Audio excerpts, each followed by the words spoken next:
Clear water and bass fishing. Oh, now that can strike fear in the souls of some bass fishermen. And what I mean by clear water is anything you can, visibility deeper than 5 feet.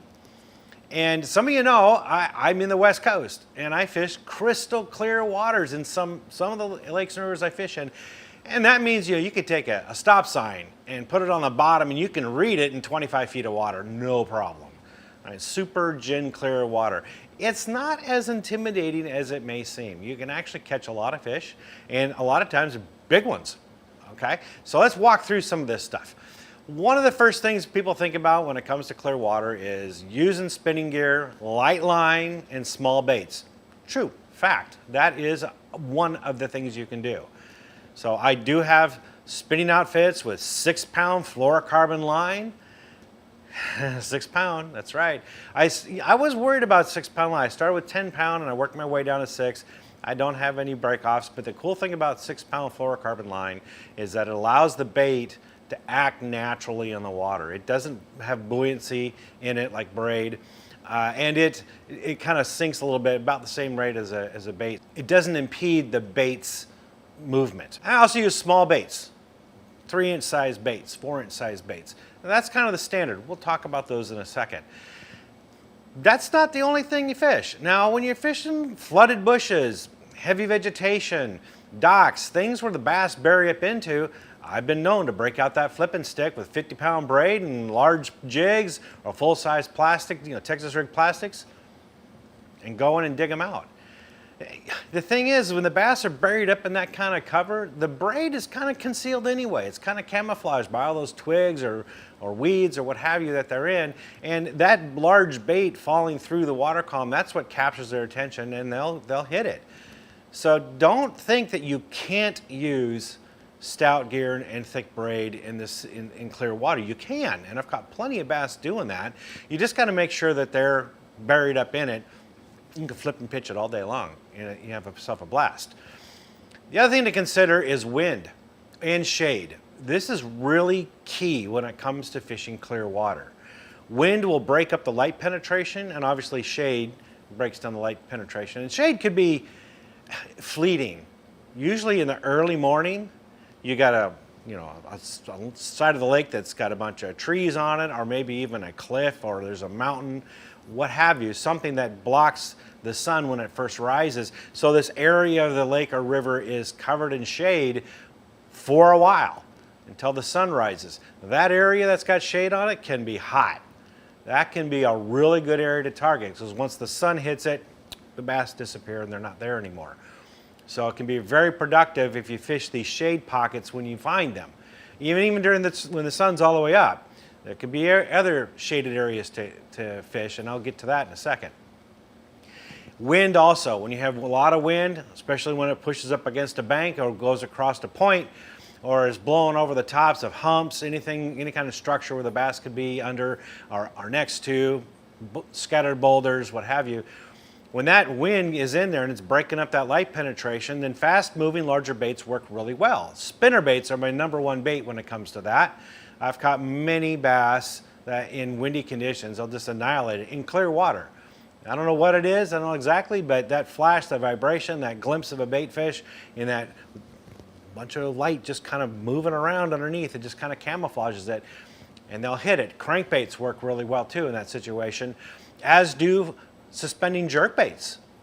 Suspending jerkbaits are actually, a lot of people take those and fish it during the colder months and they put it away. Suspending jerkbaits are killer in the summertime when you clear water, when it's windy. Boy, you better have one tied on because they do work really well. You'd be surprised. Just try it out. Just trust your Uncle Glenn here. It does work. I've fished plenty of clear water situations and had great success doing that. Now, when you got those bluebird, bright sunny days, that's when I break out the plastics. And you target a little bit deeper water, points, ridges, humps, creek channels, when it swings in close to the shoreline. The typical structure that you're always going after. If you've got some cover on top of that in the form of weeds or rocks, boulders, stumps, those type of things scattered on that structure, then you're good to go. Outside weed lines work really well. Docks, That's when I break out these plastics. Now, depending on exactly what it is that I'm targeting, but for the most part, what works wherever you fish, number one, is a Senko or a Senko type bait. And a 5-inch standard green pumpkin works just fine. Downsizing it to a 4-inch is also killer.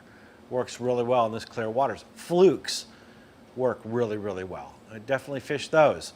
And when you downsize, then using the spinning gear, tubes are my number one bait on a split shot rig or just on a tube jig. That's like 99% of the time I've got those rigged and I'm throwing those in clear water. Hula grubs on football jigs, like an 8-ounce football jig, works incredibly well. And grubs. That's like something that's not talked about very much. I don't think it's won a big tournament lately, but you catch a ton of fish on them and some big ones. A 3-inch grub works really well, so does a 5-inch. One little trick here is if you're throwing crankbaits, let's just say it's been windy in the morning and it's kind of shady area and you're fishing crankbaits and you're walloping them on it, boom, boom, boom. Then the wind starts to die down, the sun starts to get up, and that crankbait dies off. Grab a 5-inch Texas rig grub and throw it out there in the same area as you're crankbaiting. And really, it doesn't have to be Texas rig. You can have an open head jig, open jig head. Anyway, you can cast it out there and reel it back in the same areas where you're throwing those crankbaits, and the bite will pick right back up again. You can catch a bunch. So the colors with all these baits, when you're using plastic baits, is you want to stick to natural colors because you are in clear water. So your watermelon seed, watermelon with red flake, green pumpkin, your browns. I like number 176 in Yamamoto. That does a great job of imitating sculpin and gobies. And clear, like either clear with salt and pepper, clear with some sparkle in it, silver sparkle, gold sparkle, and smoke and pepper flake. Like those are the colors I really stick to when I'm fishing really clear water, green pumpkin being the number one, but all the other colors work very, very well. Oftentimes people aren't fishing those clear, more translucent colors, and the bass aren't accustomed to seeing them, so you're following somebody on the same bank, just throw a little bit different color, you might pick up the fish that they missed. Another thing to think about is this shade. Find shady areas that will stay shady throughout the day. Number one place I go to is marinas. Yeah, marinas. Big areas, they got big docks, they got a bunch of boats there, it's all covered, massive amounts of shade. Underneath the docks is where all the algae grows and all the microorganisms, and the bait fish get up there and feed all day long. Well, guess who's going to be there if the bait fish are there? That's Mr. Bass. So docks and marinas can be really, really productive in clear water. Sometimes you just launch your boat at a marina. Don't fire the big motor up, especially if you're on a river. Those marinas are in back eddies and they got plenty of weeds growing in them usually. It's got everything a bass needs. It's got cover, it's got shade, it's got structure, it's got bait fish. They're not going anywhere. So sometimes you just launch your boat, drop your trolling motor, and fish that marina. You may not even have to leave it for the day.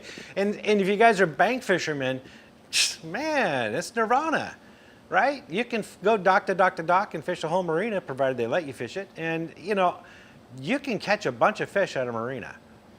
So definitely check those out on those clear waters on those sunny days. Great places to go. Another thing about clear water is topwater baits. Topwater works really well even when there's a bright sun overhead on bluebird days. It will call fish up from deep water, particularly if they're smallmouth, but even largemouth will do it. You can fish points that go down into 30, 40 feet of water and fish a zero spook over the top of it and across it. And I've seen smallmouth come from 30 feet deep like a Polaris milsel, just wham, hit it, come all the way out of the water. Nothing like seeing a 4 or 4.5 pound smallie do that. And he's on the end of your line now, and the bite is on, man. It is a fight. It is so much fun. The popper type, the chug bugs and the baits that have props on them, like devil's horse, things that imitate a injured minnow or a dying minnow, and you just work those slowly over these areas. Those work really, really well in clear water. Don't let the people tell you, oh, it only works when it's in low light and in the morning. Like, not in clear water. Rules change, and you can fish it over deep water. The other thing about clear water too is that you get to see the fish. It's sight fishing, but it's not bed fishing. You can be up in shallow water and you can see fish. Up in the weeds, you'll spook them if you're not careful. You'll see them take off and scatter. You'll see them come out from under docks. You'll spook them out of docks. Come up near some boulders or rocks, and you'll see them, swim away. Those fish are catchable, but you got to think about this. Don't ever throw at the fish. Don't throw where he's at. That's like you're throwing rocks at him. These fish are vulnerable. They know that birds of prey can come down, they'll see them, and they know there's danger from above. Their instincts are to be protective, and if something hits the water near them, they're going to beat feet. They're going to be out of there because they think they're being attacked. So instead of throwing at them, throw 5, 6, 10 feet away from them. In this clear water, they still have that visibility. They have the lateral lines. They know something landed near them, but they don't perceive it as a threat because it's not close to them. Don't throw just directly in front of them. Throw like 7 feet in front and 2 feet or 3 feet to the side. That looks even more like a natural presentation. And I've seen it where I've cast a bait like that and they've turn and they will cover water. They cover that distance in a heartbeat. That bait only falls about a foot before it's in their mouth. They will nail it. It's actually exhilarating to see them do that. But you'll catch that fish if you cast away from him rather than casting at him and spooking him off. So keep that in mind when you're fishing clear water. That might be the #1 mistake most anglers make in clear water. Ooh, there's a bass, and they cast to him and off he goes. So keep these tips in mind when you're fishing clear water, and you're going to catch yourself a whole bunch of bass. Hope that helps. For more tips and tricks like this, visit bassresource.com.